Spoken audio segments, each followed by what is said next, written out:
할렐루야. 우리 옆에 분에게 이렇게 인사하시겠어요? 예수님이 부활하셨습니다. 네, 예수 믿는 우리도 부활합니다. 네, 믿으세요?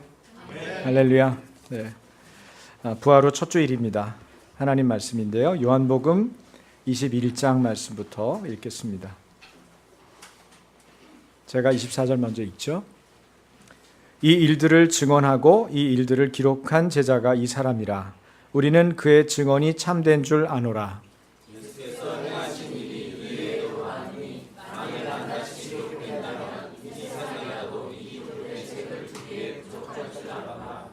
예수께서 제자들 앞에서 이 책에 기록되지 아니한 다른 표적도 많이 행하셨으나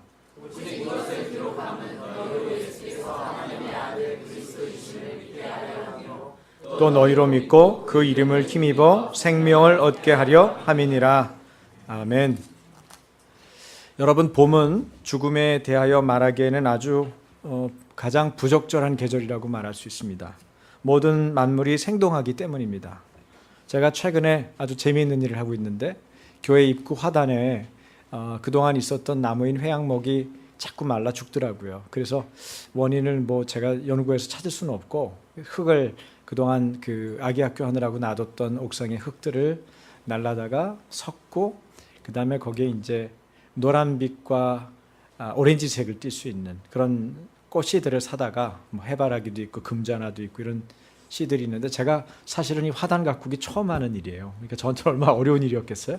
아주 이제 저희 어머님은 늘 하시던 일이기 때문에 쉬운 일인데 어머님 안 계실 때 제가 얼른 해버리려고 열심히 심었어요. 그랬더니 지금 어떤 일이 벌어지고 있냐면 싹들이 올라오고 있어요. 움트고 있어요.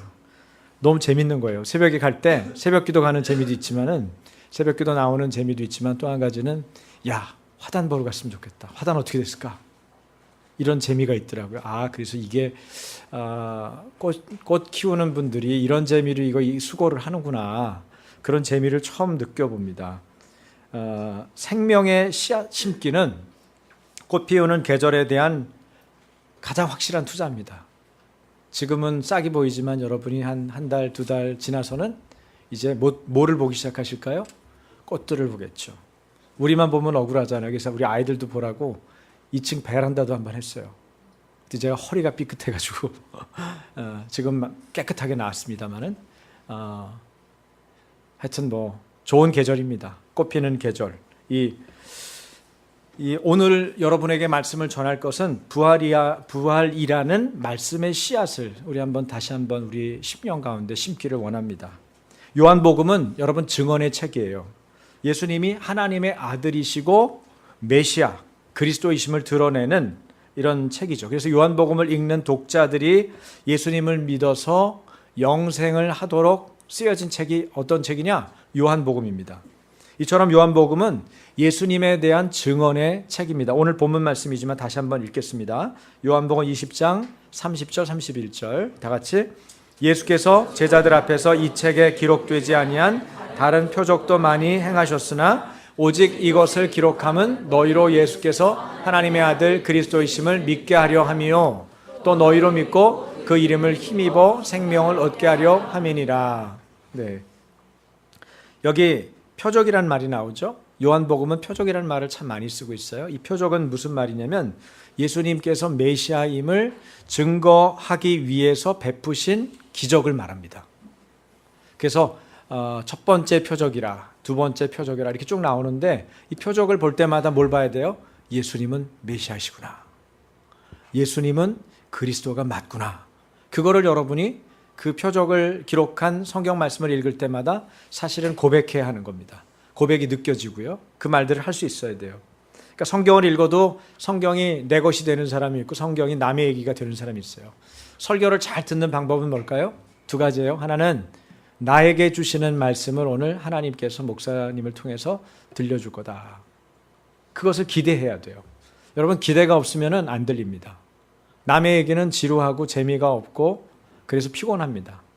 시간 낭비예요. 그러면은 우리에게 유익이 없어요. 그래서 여러분 신앙은요, 말씀이 우리에게 와도 말씀이 오늘 지금 여러분에게 가고 있거든요. 말씀을 전달할 때 하나님께서 말씀을 여러분의 목자를 통해서 전달하시죠. 증거하세요. 드러내시고 보내세요. 그래서 말씀을 보내사 우리를 위경에서 건져내달라고 시편 기자가 기도했잖아요.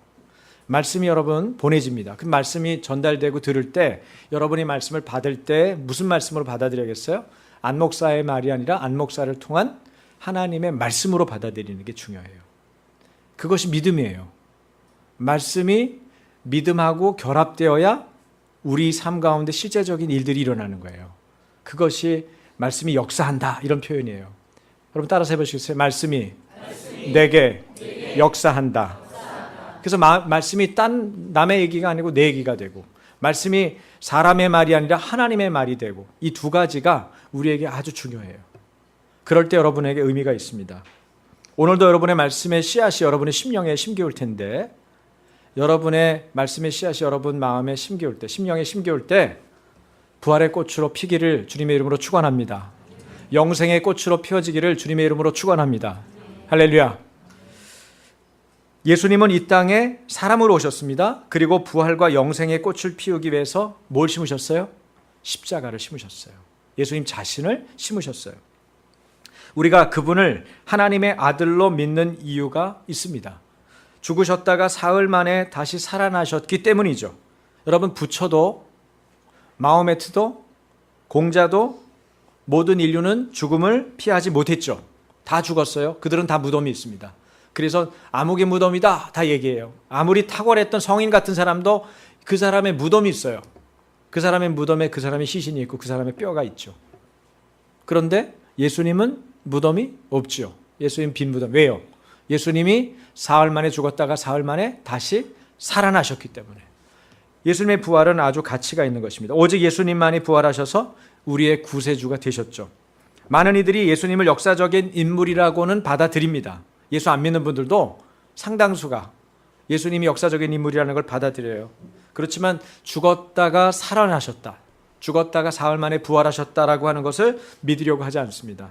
하지만 예수님이 부활하셨다는 것은 수많은 증언들과 수많은 증인들이 있습니다.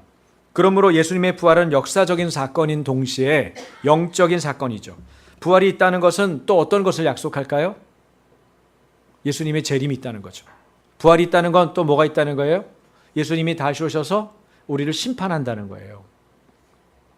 때문에 우리가 회개해야 하는 거예요. 자, 가끔 이런 질문하는 분이 있어요. 그러면 이수신 장군처럼 훌륭하고 좋은 일을 했던 분은 어떻게 됩니까? 이런 질문이 있잖아요. 네? 과거에 예수님을 만나고 신앙을 모르고 기독교 불교 오기 전에 우리 과거의 시대의 사람들은 어떻게 합니까? 네, 그거에 대한 대답이 성경에 있어요. 놀랍죠? 사도행전 17장 30절 31절. 네, 30절도 같이 읽으면 좋겠습니다. 같이 읽죠? 알지 못하던 시대에는 하나님이 간과하셨거냐. 네, 거기까지만. 알지 못하던 시대에는 하나님이 어떻게 했대요? 간과했대요. 넘어갔다는 거죠. 너무 명확하죠. 네? 그러니까 우리가 알지 못하는 시대에 대해서 말할 필요 있어 없어요? 말할 필요 없어요. 그분 하나님께 달렸어요. 그 심판은 하나님께 달렸어요. 하나님이 간과하셨대요. 자, 그 다음 이제는 어디든지 사람에게 다 명하사 회개하라 하셨으니. 자, 뭐라고 그래요? 이제는, 지금은 우리더러 회개하라는 거예요. 모든 사람에게 명령하는 거예요. 해도 돼요? 안 해도 돼요? 반드시 해야 돼요. 명령이기 때문에. 자, 31절. 이는 정하신 사람으로 하여금 천하를 공의로 심판할 날을 작정하시고 이에 그를 죽은 자 가운데서 다시 살리신 것으로 모든 사람에게 믿을 만한 증거를 주셨음이라 하니라. 네, 모든 사람에게 믿을 만한 증거를 어떻게? 부활을 통해서 주셨어요. 그렇다면 예수 부활이 사실에 근거한 역사적인 사건이라는 것을, 그 증거를 어떻게 알 수 있느냐? 우리 증거를 살펴보겠습니다. 첫째는요, 가장 중요한 증언과 증인은 마태, 마가, 누가, 요한 이 사복음서의 저자들입니다. 이들은 제자들로 예수님 가장 가까이에서 예수님의 공생의 기간 동안 함께 했습니다. 그런데 이들 모두가 예수님의 부활을 아주 자세하게 기록하고 있어요. 마태복음도, 마가복음도, 누가복음도, 요한복음도. 그런 점에서 당시 학자들은 목격자와 그들의 증언을 토대로 사실 여부를 인정하고 있는 것이죠. 누가복음의 저자 의사 누가는 누가복음의 머릿말에서 모든 내용은 자신과 증인의 목격담인 것을 분명하게 밝힘으로써 실제 일어난 역사적인 사건을 기록했다고 증언합니다. 여러분 볼게요. 누가복음 1장 1절에서 4절 표준세번역으로 제가 여러분 좀 알아듣기 쉽게 올려놨습니다. 제가 1절 먼저 읽습니다. 우리 가운데서 일어난 여러 가지 일에 대하여 차례대로 이야기를 엮어내려고 손을 댄 사람이 많이 있었습니다.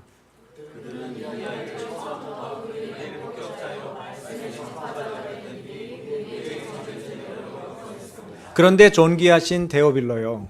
데오빌로님, 나도 모든 것을 처음부터 정확하게 조사하여 보았으므로 귀하께 이 이야기를 차례대로 엮어드리는 것이 좋겠다고 생각하였습니다.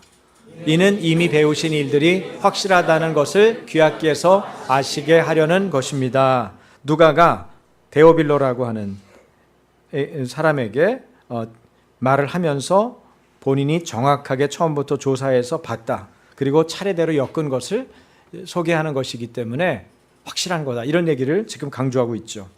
둘째는 예수님의 빈무덤을 첫 번째로 목격한 사람이 여자 막달라 마리아라는 사실입니다. 당시 유대 사회 여자는요 어땠어요? 개수에도 술을 셀 때도 들지 않는 그런 하찮은 존재로 여겨졌던 이들이 바로 여자입니다. 만약에 부활이 꾸며낸 이야기라면 첫 번째 부활을 목격한 사람이 여인네라는 사실, 막달라 마리아라고 하는 사실은 아주 설득력이 없고 당혹스러운 것이죠. 그렇지 않겠어요? 조금 신분이 있고 남자이고 누구를 들먹이든 믿을 만한 사람을 들먹이면 좋은데 예수님하고도 평소에 알고 지냈고 또 여자고 신분도 별로고 그런 사람을 왜 예수님을 봤다는 첫 번째 부활의 첫 목격자로 들먹이느냐 이거예요. 그런데 사복음서 어디에도 봐도 여자가 첫 번째 목격자라는 것을 아주 자세하고 구체적으로 여기다 기록해 놨고 그것이 사실이기 때문에 그대로 전했고 지금까지 그 사실이 전해 내려오고 있는 것입니다. 세 번째는요. 부활하신 예수께서 12제자에게 나타나셨고 그 다음에 한 번에 500명이 넘는 형제 자매들에게 나타나셨다 이렇게 기록하고 있어요. 그게 고린도전서에 나오는데 여러분 고린도서는 누가 썼어요? 사도 바울이요. 사도 바울은 어떤 사람이에요? 기독교를 박해했던 사람이에요. 예수 믿는다고 이들이 신성 모독하고 있다고 박해했던 사람이 사도 바울이거든요. 이 일에 앞장섰던 그래서 초대교회의 스데반도 사도 바울이 앞장서서 돌 던지고 죽이는 일에 앞장서서 그 스데반의 죽음 앞에 사도 바울이 서 있는 장면을 사도행전은 기술하고 있거든요. 그런데 이 사도 바울 역시 오늘날의 시리아의 다마스커스라고 하는 시리아의 다마스커스가 여러분 그 이스라엘 지도를 보면 팔레스타인 지도의 맨 꼭대기가 헬몬산이거든요. 헬몬산에서 그렇게 멀지는 않아요. 저는 다마스커스에서 굉장히 먼데 떨어져 있는 줄 알았더니 그렇게 뭐 여행을 할 만큼 정도의 거리는 되는 거예요. 근데 시리아의 다마스커스라고 하는 곳으로 기독교인들을 좀 더 박해하기 위한 주도적인 자료, 공문을 받으러 가려고 그 권세를 받으려면 공문이 있어야 되잖아요. 그런 공문을 받으려고 가려고 가다가 누굴 만나요? 가는 길에 부활하신 예수님이 일방적으로 누구에게 나타났어요? 그때는 사울이죠. 바울의 전 이름이 사울이니까 사울에게 나타나셨어요. 빛으로 임하셨어요. 그래서 말씀하는 거예요. 사울아 사울아 왜 나를 박해하느냐. 자기는 예수를 박해하는 게 아니고 예수 믿는 것들을 박해하고 있는데 박해하고 있는 거예요.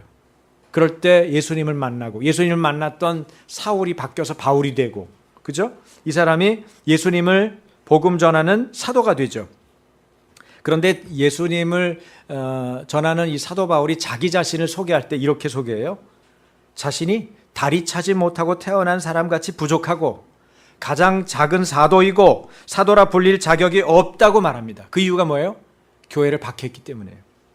그런 과거를 가진 자신에게도 부활하신 주님이 나타나셨다고 누가 증언해요? 사도 바울이 증언하고 있어요. 그리고 그 증언하고 있는 고린도서에 보니까 12제자에게 부활하신 예수님이 나타났고 심지어는 한꺼번에 500여 명에게 500여 성도에게 나타났다. 부활하신 몸을 보여주셨다. 그렇게 증언하고 있는 겁니다. 그리고 이 성경이 쓰여질 때는 이 사람들이 생존해 있었죠. 이 사실들에 대해서 서로 이야기하고 말할 수 있었어요. 사실이 아닌 얘기를 하면 말을 할 수 있는 사람들이 있었단 말이에요. 네 번째가 저는 개인적으로 가장 강력한 부활의 증거라고 생각해요. 그건 뭐냐면 예수님 제자들의 실제적인 삶의 변화입니다. 여러분, 우리가 예수 믿는지 안 믿는지, 우리가 부활을 믿는지 안 믿는지 세상 사람들이 어떻게 알겠어요? 우리가 살아가는 삶을 보면서 저 사람 예수 믿는 거 맞구나, 저 사람 보니까 예수님 살아계시는구나, 그걸 알 수 있는 거예요. 여러분, 십자가에 처형당하는 예수님의 죽음을 앞두고 제자들은 마치 겁쟁이들 같았어요. 예수님이 처형당하기 전에 붙잡혀 가실 때 다 도망갔어요. 마가라고 하는 사람은 호디부를 둘러쓰고 홀딱 벗은 몸으로 잠자다가 홀딱 벗었는지 어쩌는지 모르겠지만 그 뛰어갔다는 얘기가 나와요. 성경에 보면은. 너무 기가 막힌 얘기들이에요. 그리고 예수님이 붙잡히시기 전에 예수님은 겟세마네 동산에서 자신의 죽음을 앞두고 계시니까 간절하게 뜨겁게 기도를 하셨거든요. 그래서 좀 기도 좀 하라고 제자들에게, 지금 내가 죽게 됐다, 나를 위해서 기도해달라, 이 상황에 대해서 기도해달라, 그렇게 기도를 부탁을 하는데 이것들이 기도합니까 안 합니까? 안 합니다. 다 눈이 시뻘겋게 졸다가 깼는지 아무도 안 해요. 여러분, 그렇게 형편없는 사람들이 누구였어요? 예수님이 제자들이었어요. 예수님이 부활하신 다음에도 예수님이 이제 제자들을 찾아가는데 어떤 집인 줄 아세요? 문을 다 걸어 잠그고 대문을 아주 걸어 잠궈서 아무도 못 들어오게. 왜? 두려워서. 자기들 혹시 찾아내서 예수처럼 십자가에 못 박을까 봐 두려워서 두려움에 떨고 있는 제자들. 그럼 오죽하면 예수님이 부활하신 다음에 첫 번째 말이 뭐예요? 에이레네, 너에게 평강이 있을지어다. 히브리어로는 샬롬이에요. 샬롬이라는 건 외부적인 면에서의 편안함, 안정감, 그리고 내부에서의 어떤 두려움을 떨쳐버린 상태, 그거를 말하는 건데, 그런 것들이 없으니까 예수님이 와서 두 번씩이나 너희에게 평안이 있을지어다 그렇게 말하는 거 아니겠어요? 여러분, 우리가 두려움의 상태에 있으면 예수를 믿는다고 하고 교회는 드나든다고 생각하는데 무언가에 밀려가지고, 돈 때문이든 아니면 여러분이 목표하는 어떤 것 때문이든 혹은 세상의 어떤 핍박이나 압력 때문이든 다른 사람이 나를 어떻게 볼까, 그런 어떤 시각 때문이든 여러분 스스로가 혼자 생각하는 무엇 때문이든 만약에 우리가 두려움에 사로잡히면요, 우리가 하나님의 일을 할 수가 없어요. 하나님의 일을 할 수가 없어요. 그래서 오늘 아이들하고도 설교할 때 그 얘기를 했지만은 모든 염려를 어떻게 해야 돼요? 주께 맡겨야 돼요. 여러분, 주께 맡긴다는 게 뭐죠? 제가 자주 강조하고 설명하는데, 예수님께 여러분의 염려와 근심과 걱정을 맡기는 게 뭡니까? 맡긴다는 말은 쉽게 말하면 이거예요. 제가 아이들한테 설명하면서 참 깜짝깜짝 놀랄 때가 있어요. 왜냐하면 설교는 준비해 가지만 아이들의 상황에 대해서, 상황에 맞춰서 이게 설명을 해야 되는데 애들이 잘 도와주지 않을 때도 있거든요. 막 떠들고 까불다가 그러면 잊어먹어요. 원고도 잊어먹고 뭘 얘기하려고 했더니 생각도 안 나기도 하고. 그런데 그것과 반대로 그 아이들의 순전한 눈을 보면서 하나님께서 계시적으로 보여주는 어떤 그런 그 말씀이 있을 때가 있어요. 강력한 비유가 있을 때가 있어요. 그래서 제가 이렇게 얘기했어요. 여러분도 한번 보세요. 자, 제가 무언가를 들지요. 이것은 뭐냐면 근심과 걱정과 염려의 볼이에요. 그리고 하나, 둘, 셋. 뭘 했어요? 네, 볼링한 거예요. 뭘 굴려보냈어요? 염려와 근심과 걱정을 어떻게 했어요? 굴려보냈죠. 그리고 나의 생각을 여러 가지로 혼잡하게 하는 그것에 대한 원인 되는 거를 깨트려 버렸죠. 돌파시켰어요. 제가 저 공 주우러 가요, 안 주우러 가요? 주울 필요가 없어요. 그렇죠?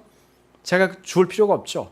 염려와 근심과 걱정은 주께 맡기는 것인데 어떻게 하는 거냐? 그것을 내가 주님께 굴려 보내는 것입니다. 굴려 보내는 것은 다시 찾지 않아요. 그래서 염려와 근심과 걱정을 주님께 여러분이 기도하고 응답을 받았으면 어떻게 해야 돼요? 하나님 감사합니다. 증상은 있어요, 없어요? 있어요. 증상은 있다니까요. 근심할 거, 걱정할 거, 말썽 피우는 거 그대로 다 있어요. 여러분 문제가 해결되지 않았어요. 그런데 기도하면서 어떻게 해요? 그것을 믿음으로 받아들이는 사람은 굴려보냈기 때문에 다시 그 증상이 느껴질 때 어떻게 해요? 하나님, 이것이 주님께 기도로 응답됐음을 믿습니다. 감사해요 주님. 제 기도 들어주셔서. 그렇게 얘기하는 거예요. 그런데 근심과 걱정과 염려는 떠나버리고 굴려버렸고 내 안에는 뭐가 생겼을까요? 그 다음에 구절인데 그 다음 구절 베드로전서 5장 7절의 말씀인데 그 다음에 이렇게 나와요. 이는 그가 너희를 돌보심이라. 여러분 우리가 주님께 맡기고 나면은 어떤 결과물이 우리에게 오느냐면 하나님의 돌보심이라는 결과가 우리에게 오는 거예요. 나는 주님을 신뢰하고 맡긴 것뿐이잖아요. 주님께 드린 게 별거 없어요. 염려와 근심과 걱정의 보를 굴려보냈을 뿐이에요. 그런데 나에게 뭐가 와요? 하나님께서 나를 돌보심, 하나님이 나를 돌보시고 있다는 사실이 와요. 결과물이 오는 거예요. 할렐루야. 이것이 하나님이 살아계셔서 오늘도 말씀하시는 이유입니다. 여러분이 하나님의 돌보심과 보호하심을 확실하게 경험하고 날마다 경험하고 순간순간 경험하고 하나님의 기도응답을 날마다 경험하려면 어떻게 해야 돼요? 그분께 여러분의 염려와 근심과 걱정을 맡겨야 돼요. 맡긴다는 거는 아까 말씀드린 대로 굴려보내는 거예요. 되찾지 않는 거예요. 되찾는 건 어떻게 하는 거냐? 열심히 기도하고 응답받았다고 나가서 다른 사람한테 뭐예요?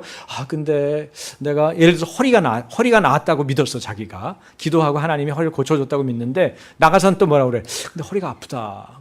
허리 어떻게 해야 되지? 팥을 붙일까? 이거는 안 맡긴 거예요. 증상에 묶인 사람은 안 맡긴 거예요. 쿡쿡 찔러도 어떻게 해요? 예수 그리스도의 치유의 기름 부음이 내게 지금도 흐르고 있습니다. 내 기도는 지금도 유효합니다. 하나님이 내 기도를 들으셨고 나는 염려와 근심과 걱정을 하는 사람이 아닙니다. 그렇게 말하는 사람이 진짜로 믿고 내 염려를 맡기고 하나님의 돌보심이 나를 차지하기 시작하는 거예요. 주의 말씀이 여러분을 장악하게 만들려면 그 믿음이 필요해요. 아시겠어요? 믿음은 현재형입니다. 지속해서 믿는 게 중요해요. 한번 일시적으로 믿는 게 아니에요. 지속해서 믿는 게 중요해요. 현재 명령형이기 때문에 믿으라 하는 거는 계속해서 믿으라는 거예요. 한때 믿고 한 번 믿는 거는 의미가 없어요. 여러분 우리 아이들을 다룰 때도 아이들에게도 한 번 믿어주는 건 별 의미가 없어요. 지속해서 믿어줄 때 애가 우리 엄마가 날 믿는구나. 믿음대로 살아야지. 자기 안에 의지가 생기는 거예요. 근데 어쩔 땐 믿어줬다가 거봐 내가 너 그럴 줄 알았다니까. 너는 그런 애야. 그리고 다시 원위치 시키면은 애가 그래 나는 원래 이런 애지. 엄마한테 말씀 피워야겠다. 원래대로 내 스타일대로 살아야지. 내가 어떻게 하겠어. 이미 버린 몸인데. 그러고 가는 거예요. 근데 걔가 그런 아이가 아닌 것을 계속 선포하고 믿어주면 실제로 믿어주면 어떨까요? 그 다음부터는 기분도 좋지만 엄마가 진짜로 이렇게 믿으니까 내가 한번 그렇게 살아봐야겠다는 의지도 생기고 때때로 그것이 자신의 방향을 안내하기 때문에 그 길로 사라지는 거죠. 그래서 상대방이 믿어주는 사람이 얼마나 중요한지 몰라요. 여러분은 예수님과 함께 부활할 분들입니다. 할렐루야. 왜냐하면 여러분이 예수님과 함께 십자가에 못 박혀서 그분이 심기울 때 같이 심기웠기 때문입니다. 심기운 자는 반드시 새싹이 돋고 다시 올라오겠죠. 잎이 피고 그 다음에 꽃도 필 겁니다. 그래서 우리가 부활의 꽃에 대해서 오늘 좀 생각하고 더 깊이 나아갔으면 좋겠어요. 어쨌든 형편없었던 이 제자들이 심지어는 예수님이 붙잡혀 끌려갈 때 흩어져 도망가기 바빴던 이 제자들이 예수님을 뵙고 성령을 받은 후에 달라졌죠. 당시 종교 지도자들의 위협과 고문과 감금과 순교 앞에서도 두려워하지 않고 담대히 복음을 전했습니다. 사람이 아니라 하나님께 순복해서 예수님의 십자가와 부활을 전했죠. 가장 비판적이고 회의적인 학자들조차 초기의 제자들, 초기의 초대 성도들이 예수님이 부활하신 사실을 전하는데 목숨을 걸었다는 사실에 대해서 인정합니다. 역사적인 기록들이 많이 남아있기 때문에요. 그런데 무엇이 이들을 변화시켰을까? 겁쟁이 같았던 제자들이 어떻게 생명을 걸고 복음을 전하는 담대함을 가지게 했을까? 예수님의 부활, 예수님의 다시 살아나심을 직접 목격했기 때문이죠. 심지어 제자들은 예수 이름 때문에 능욕을 당하고 고난당하는 것을 기뻐했다. 말할 수 없는 이 고백을 하고 있어요. 한번 볼게요. 사도행전 5장 40절에서 42절 말씀입니다. 제가 먼저 읽겠습니다. 그리하여 그들은 사도들을 불러다가 때린 뒤에 예수의 이름으로 말하지 말라고 명령하고서 놓아주었다.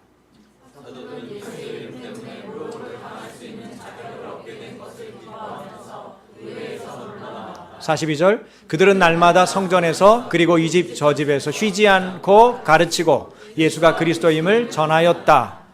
여러분 자격증 중에 여러분 스펙 중에 아주 정말 특별한 자격증 하나 41절이 나오죠. 예수 이름 때문에 모욕당할 수 있는 자격. 이것 때문에 기뻐하실 수 있겠습니까? 여러분과 제가 이러한 고백까지도 할 수 있기를 주님의 이름으로 축원합니다. 네.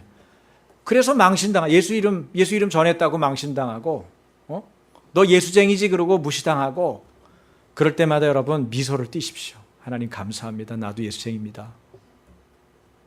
우리의 믿음의 선배들 불과 70년 전 80년 전 전쟁과 여러 가지 상황 속에서 복음 전하다가 핍박받았던 우리의 믿음의 선배들 한국인들조차도 한국 신앙인들 크리스찬들도 이런 경험들을 했죠. 겪었죠. 그리고 그것을 이겨냈죠. 그래서 오늘날에 이 대한민국이 있는 것입니다. 여러분 그 역사를 우리가 놓치면 안 되겠습니다. 그리고 이들은 날마다 성전에서 어떤 분이 그래요. 수요기도에 누가 만들었어?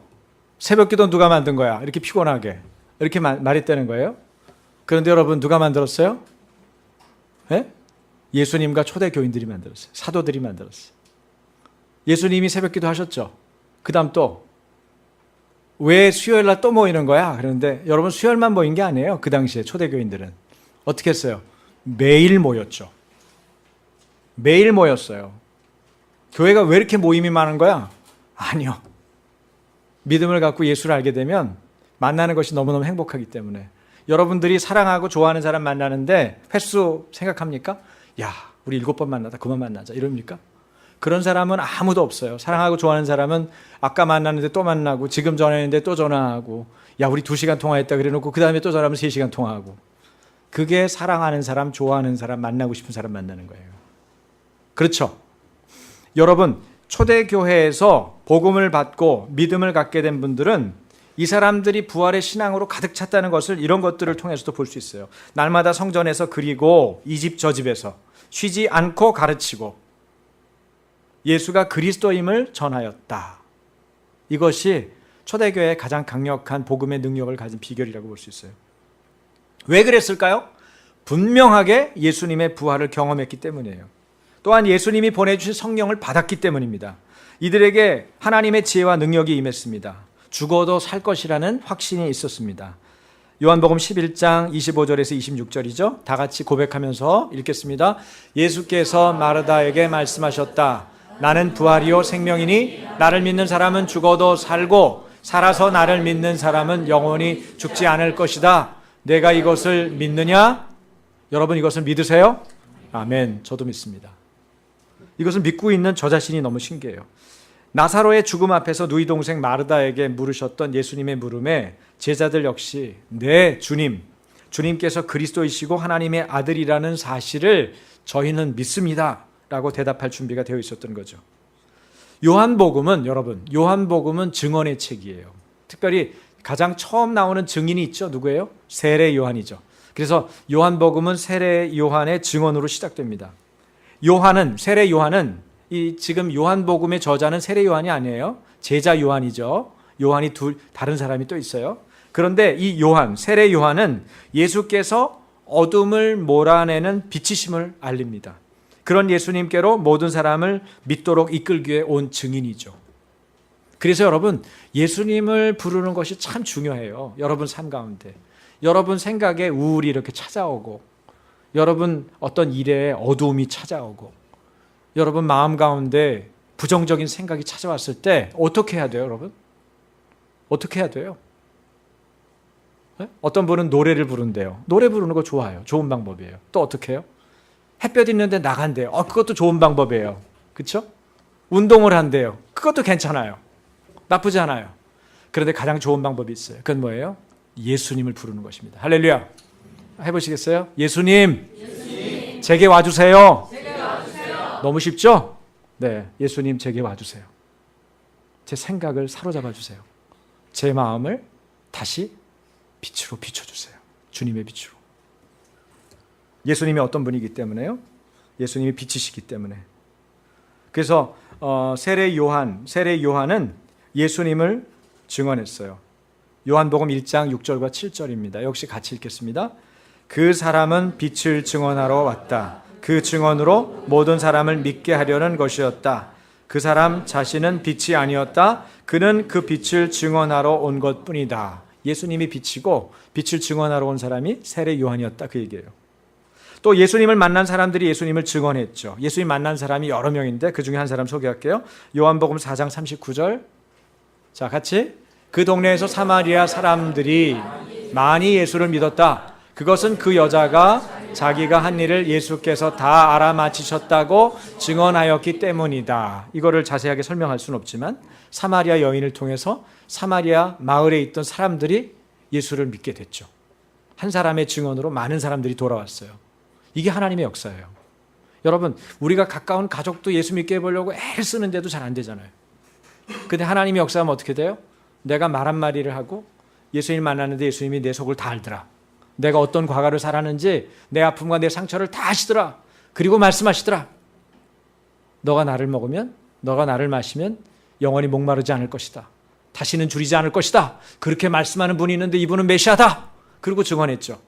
근데 그 말을 들어도 미쳤구만. 그럴 수 있잖아요. 그런데 사마리아 동네의 사람들이 어떤 일이 벌어졌어요? 그걸 믿어주기 시작하는 거예요.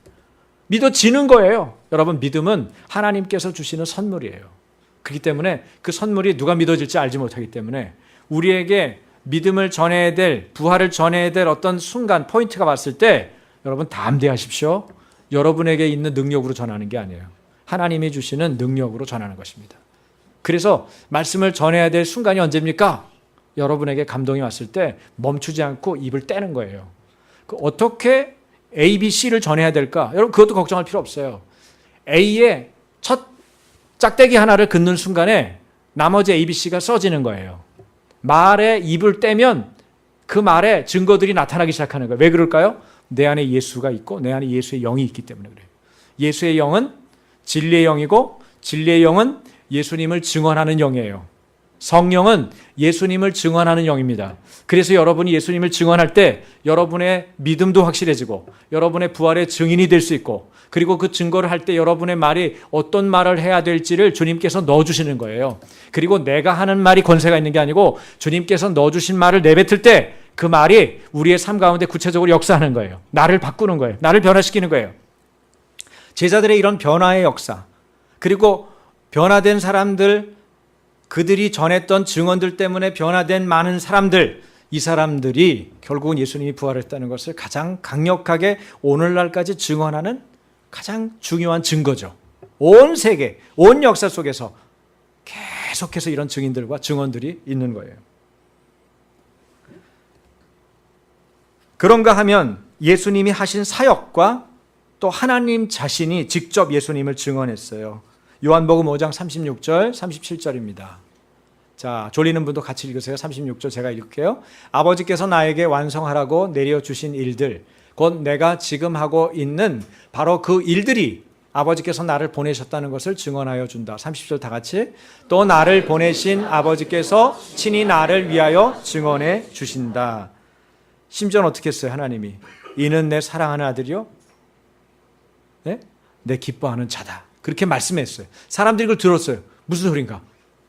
이거 어디서 들리는 거야? 그래서 예수님이 하나님의 아들이심을, 그분이 그리스도이심을 알게 됐죠.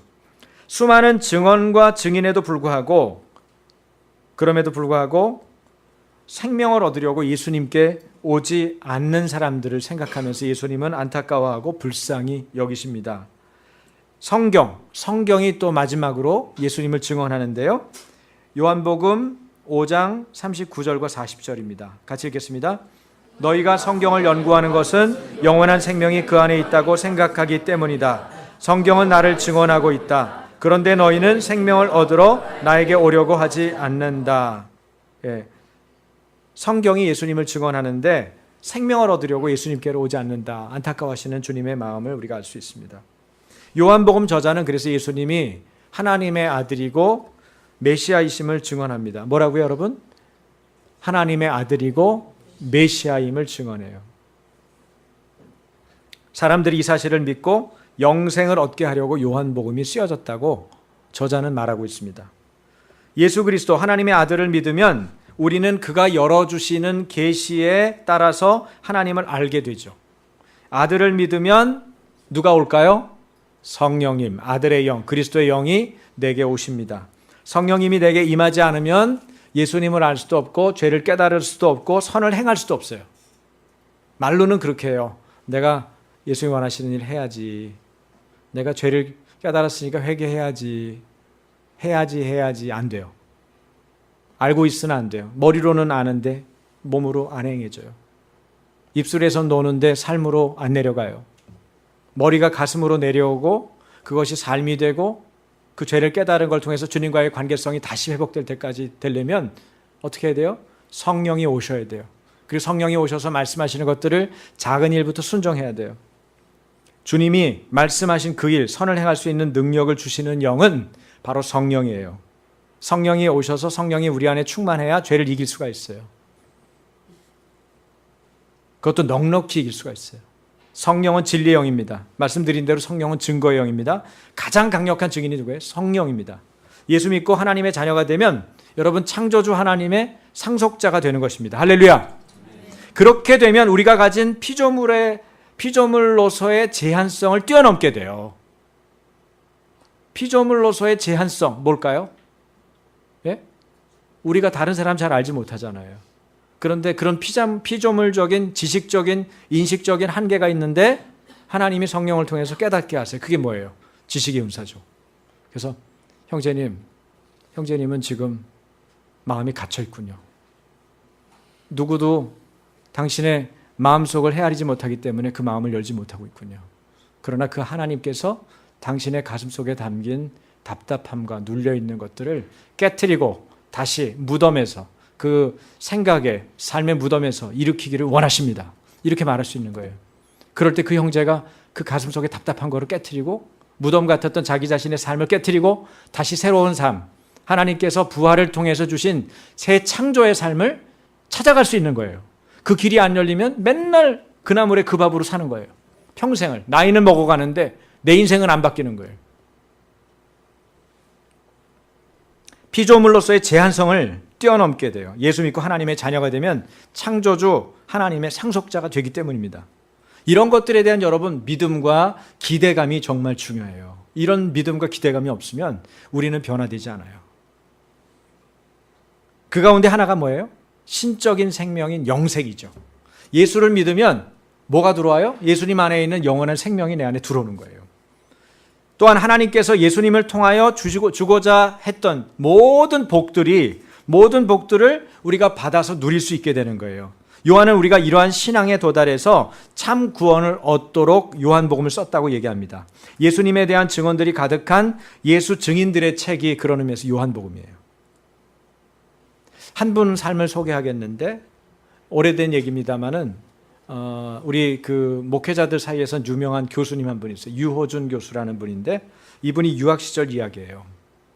유 교수가 유학 시절에 어느 해 봄날 정원을 가꾸고 있었는데 그때 막내 아들이 이제 학교를 갔다가 온 거예요. 여러분 그분은 유학을 네덜란드에서 신학을 공부했는데 네덜란드는 어떤 나라입니까? 꽃과 풍차와 수로의 나라입니다. 그리고 네덜란드의 대명사 같은 꽃이 있죠. 튤립. 그래서 이분도 정원에다가 이분 이제 부인 되시는 사모님이 이 알 같은 걸 심잖아요. 그럼 그 전에 심어 놓으면 그 이듬해 봄에 이게 튤립이 이 알같이 생긴 이 뿌리에서 여러 가지 핍니까? 한 가지만 쫙 올라와요. 그래서 꽃이 쫙 피죠. 그게 튤립인데 그 튤립을 이렇게 가꾸면서 정원을 이렇게 돌보고 있는데 아들이 온 거예요. 엄마, 엄마 부르는 거죠. 그 아들이 와서 이제 엄마랑 얘기를 하는 걸 이제 아빠는 서재에서 문이 열려 있으니까 그냥 조용한 장소이기 때문에 당연히 이렇게 자연스럽게 들린 거예요. 엄마, 이 튤립은 어떻게 났어요? 작년에 튤립 뿌리를 심었더니 봄에 이렇게 예쁘게 나왔지. 그러니까 초등학교 1학년 이 남자아이가 씨앗을 심으면 나요? 그렇게 질문한 거예요. 여러분 전국이 수로로 연결되어 있는 네덜란드에서는 국민 대부분이 수영을 할 줄 안다고 그래요. 그리고 물과 특별히 가까운 사람들이기 때문에 수영한다는 게 마치 숨 쉬는 것하고 큰 차이가 없을 정도로 대부분의 사람들이 수영을 하고, 그리고 초등학교 모든 학생들은 학교에서 반드시 수영을 필수적으로 배우게 돼 있고, 그럼에도 불구하고 그래도 사고가 나는 법이죠. 어떤 아이가 이 유 교수님의 막내 아들의 아마 같은 반 아이였던 것 같은데, 그 아이가 이렇게 자전거를 타고 가다가 수로에 빠진 거예요. 그래가지고 익사했어요. 애가 죽은 거죠. 근데 이 아이가 그날 학교에 갔다가 학교 반 아이들하고 담임 선생님하고 장례식장을 갔다 온 거예요. 근데 여러분, 서구에 있는 그 묘지는 어때요? 잔디가 파랗게 깔려 있고, 거기 뭐 나무들 잘 가꿔진 정원수들이 이렇게 심겼잖아요. 그러니까 이렇게 보면은 그 무덤처럼 보이는 게 아니고 큰 정원처럼 보이는 거예요. 근데 초등학교 1학년짜리가 그걸 보니까 그 무덤 이렇게 파놓은 거, 미리 묘지를 파놨을 거 아니에요. 거기다가 아이 관을 이렇게 내리더래요. 내리더니 흙을 이렇게 덮더라는 거예요. 그러니까 그걸 보고는 애가 이렇게 쓱 보고 온 거예요. 그래서 오늘 학교에서 어땠니? 엄마가 물었어요. 재미있었어? 그랬더니 이 아이가 하는 얘기가 이렇게 말을 하더래요. 엄마, 오늘 내 친구를 땅에 심었어요. 뭐라고? 친구를 땅에 심었다고? 여러분, 네덜란드어도 서툴고 한국어도 서툰 이 아이의 언어였습니다. 사고로 먼저 간 친구를 묻고 온 경험을 이 아이는 이렇게 표현했어요. 내 친구를 땅에 심었어요. 무엇인가를 땅에 심으면 우미 트고 새싹이 돋아나서 아름다운 꽃으로 싱싱한 나무로 자라는 세계를 아이는 그렇게 그리고 있었던 거죠. 그래서 아이가 씨앗을 심으면 다시 나요? 씨앗을 심으면 다시 나요? 하고 엄마한테 물었던 겁니다. 아이의 눈에는 죽음은 전혀 죽음이 아니었습니다. 이제 땅에 심었으니 다시 난다는 것이죠. 어린아이가 오히려 어른들에게 부활의 신앙어법을 교정해 주고 있었습니다. 그렇습니다, 여러분. 땅에 묻힌 믿는 자는 다시 살아날 것입니다. 그것이 예수께서 부활하셨음을 증언하는 증인들을 통해서 우리가 받아들여야 하는 아주 중대한 믿음이죠. 땅에 심기운 신앙인은 반드시 다시 살아납니다. 예수께서 부활의 첫 열매로 수많은 증인들의 증거가 되셨기 때문입니다. 여러분, 예수님이 부활하셨습니다. 할렐루야. 예수님이 부활하셨습니다. 예수님이 부활하셨다는 것은 예수 믿는 우리도 부활한다는 사실입니다. 이것을 믿으시고 여러분이 주님과 함께 부활의 꽃을 피우시기를 주님의 이름으로 축복합니다. 기도하겠습니다. 예수님이 하나님의 아들이고 그리스도이심을 드러내기 위해서 증언의 책 요한복음은 증언하고 있습니다. 수많은 증인들, 증언들을 통해서 오늘도 우리들은 부활의 소식을 듣습니다. 부활은 역사적인 사실이고 영적인 사건입니다. 우리가 이것을 믿을 때에 부활의 첫 열매가 되신 예수님처럼 우리도 땅에 심기오는 그날 또 때가 되면 다시 살아날 것입니다. 주님이 오시는 그날에 다시 부활의 몸으로 다시 주님을 맞이할 우리들을 기대하면서 우리가 살아있든지 죽었든지 부활의 꽃을 피우는 신앙, 또 부활을 믿고 있는 신앙인의 삶을 살아갈 수 있도록 주님, 내게 믿음을 주시고 믿음을 삶으로 살아내는 믿음의 사람 되게 해 주십시오. 여러분 입술로 이 시간 고백하고 기도하십시다. 같이 기도하겠습니다. 아버지 하나님, 나는 믿음의 사람입니다. 나는 부활에 믿는 믿음의 사람입니다. 내가 땅에 심겨우면 부활의 꽃이 필 것입니다. 주님께서 나를 다시 살리시고 다시 부활의 몸으로 나를 새롭게 하실 것입니다. 이 사실을 믿고 날마다 살아가는 믿음의 사람으로 하나님 나를 인도하여 주십시오. 하나님 나를 인도하여 주십시오. 라스피리니아라 카라바이, 예스피리니아라 칼라바이, 오스피리니아라 카라바이, 야스피리니아라 카라바이. 땅에 심었으니 다시 날 것입니다. 땅에 심었던 모든 사람들은 다시 날 것입니다. 억울하게 죽었든 안타깝게 죽었든 알지 못하는 상황 속에 놓여있던 사람들도 다 돌아올 것입니다. 주님 앞에 심판받을 저희들이 주님 앞에 부활의 꽃을 피우고 기쁨으로 주님을 경배할 수 있도록 성령님 우리를 주장하여 주시고 우리 안에 모든 염려와 근심과 걱정을 주께 맡겨버리며 주님 우리를 새롭게 하시는 하나님의 영광을 날마다 보는 우리가 되게 하여 주시옵소서. 우리가 주님을 의지합니다. 땅에 심기운 신앙인은 반드시 살아날 것을 믿습니다. 비좀으로서의 제한점, 하나님 주님의 부활을 믿기 때문에 이 모든 예수 믿고 하나님의 자녀가 된 창조주 하나님의 상속자로서 우리의 제한성을 뛰어넘고 하나님 초월자 하나님의 무한과 영혼에 참여하는 우리 모두가 되게 하여 주시옵소서. 우리의 삶의 모든 자리 안에서 주님의 부활의 꽃이 필 수 있도록, 우리의 인생의 모든 자리 안에서 예수 그리스도의 부활의 꽃이 필 수 있도록 주여 영광과 은혜를 더하여 주시고 날마다 주님과 동행하는 하나님 기쁨의 삶을 맞이하게 하여 주시옵소서. 우리를 인도하시며 새롭게 하시는 예수 그리스도의 이름으로 감사하며 기도합니다. 아멘.